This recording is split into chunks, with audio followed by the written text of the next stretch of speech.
120 yıl Noy yapardı kurtuluş gemisini. Bu vakit gemi düzülerdi, yapılardı odalar, hem duvarlar, yapılardı merdivenler, hem hazırlanardı halaf. İnsanlarsa evlenerdiler, düzerdiler, hem yıkardılar, düşmanlık yapardılar, hem uzlaşardılar, öldürerdiler, hem uşak doğdurardılar. O zamana kadar açan Allah söyledi. Noy hem ailesi girsin gemiye.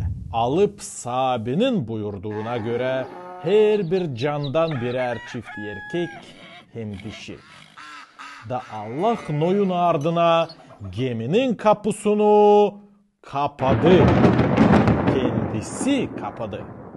Kurtuluş gemisinin bu kapalı kapısı nice de cennetin göklerin kapalı kapıları yönünde heruvim durar. Sahibinin günü korkunç günü simvolu. Açan hiçbirinde insanlardan olmayacak kurtulmak şansı. Da yağdı yağmur. O hep yağardı, yağardı, yağardı. Su örttü yeryüzünü. Kalmadı bir şey. Ne de ardınıca tutunma.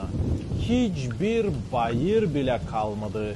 Nereye vardı nice bilme. Hiç bir şey. Yağmur hep yağardı, yağardı. Geminin odalarındasa sıcaktı, kuytuydu hem korkunçsuzdu.